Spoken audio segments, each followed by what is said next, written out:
Hi everyone, so I haven't got my selfie stick or my tripod with me today, so this is gonna, I don't know how this video is gonna turn out. I feel like it looks like I'm too close to the screen, but I'm leaning this up against something.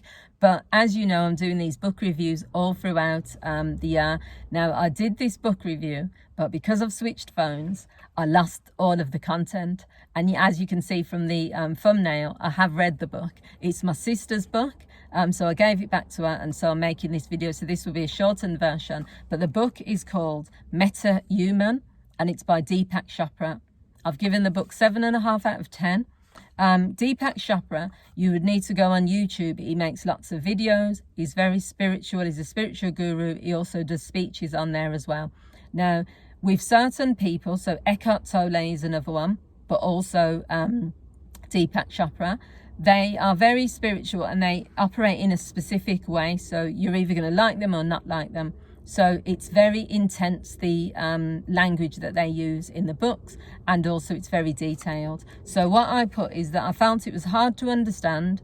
When I went back on YouTube and saw some of the book summaries for this book, it was easier for me to understand it. Also, when I listened to Deepak Chopra explaining the book and also in his talks, it was easier for me to get to grips with what he was saying. When I was sat reading the book, not only is it very, very detailed, but it goes into probably too much detail, but also I really couldn't get to grips with it. I'm a spiritual person, but I'm not a spiritual expert.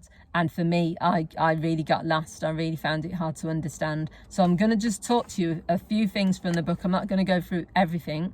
So it talks about this idea of creating a heightened state of awareness. And what he means by that is just getting to a level of consciousness where you are in tune with yourself as a person, but you're in tune with nature, you're in tune with everything that's happening. He says you should harness the power of attention and intention to create what you want.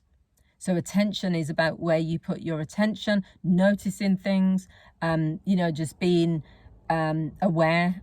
And the intention is actually within yourself, setting an intention of what you want in your life. It's more deeper than that, but that's the basics of it. He says it's a New York Times best-selling author. So on the back of the book, it says, New York Times best-selling author unlocks the secrets to moving beyond our present limitations to access a field of infinite possibilities.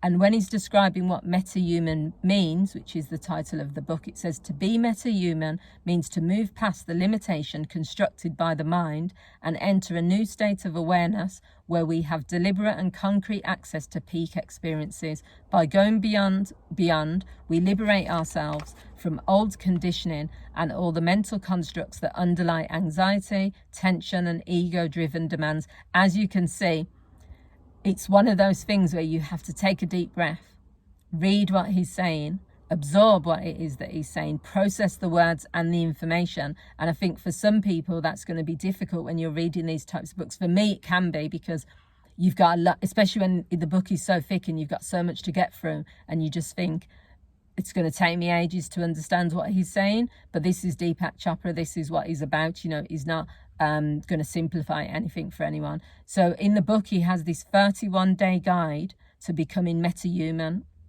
So he talks about, ways that you can operate in this way. He says our apparent reality is a stimulation. We apprehend reality through our senses: smell, see, hear, feel, and taste. He says we don't need anything else. So there's a section where it's talking about all of the devices that we have and how much we spend on social media and that sort of thing. And he says that people think that's what they need to be stimulated, but we don't need anything else, because our senses are the reality that we get stimulated by: smell, by touch, by hearing stuff. So he says we don't need to add anything more to that.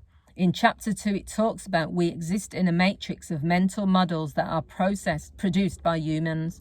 Various groups of people have different matrices of beliefs and ideas, and therefore they make totally different realities. So what he's trying to say really is that it depends on what your beliefs and your mental models are, and also resilience, and it depends on like your consciousness. Lots of things are dependent on how you see reality, and this taps into a lot of what Eckhart Tolle and some of the other spiritual gurus say about this idea that we only have now, we only have the moment, we only have the present moment, we have our own beliefs. Reality isn't based on what someone else says. Reality is based on our reality, how we respond to things.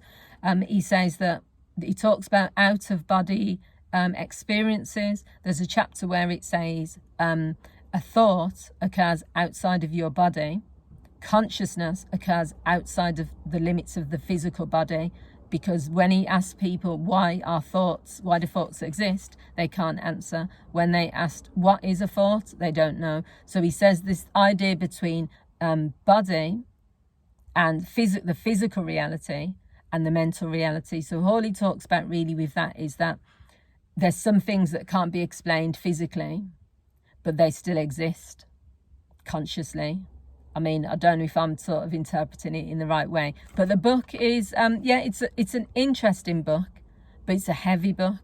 And it depends on, I suppose, with any of these books, when I'm doing the book reviews, it depends on what you're wanting to gain. If you want a self-help book, you might go, that's really simple, easy to read, and it gives you tasks that you can pick up, then you might go for certain types of books. If you want to really think deeply, then you might go for some of these spiritual books. If you want a book that has a combination of, leaves you with lots of knowledge, gives you tasks, also makes you think, then there's other types of books. So there's something for everyone out there, and I've learned so much knowledge through reading these books. I'll continue to do these book reviews all throughout the year.